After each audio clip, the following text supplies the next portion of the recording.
राष्ट्रवादीच्या स्थापनेनंतर माझ्या इतका मोठा लाभार्थी कोण नाही. आपण विचार करण्याची आवश्यकता आहे.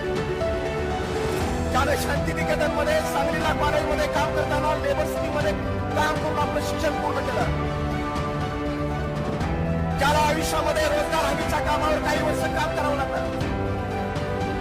असा रोजगार हमीच्या कामावर काम करणारा एक मजूर या राज्याच्या उपमुख्यमंत्री पदावर आणि प्रदेशाध्यक्ष पदावर बसवण्याची दानत फक्त पवार साहेबांना असू शकते.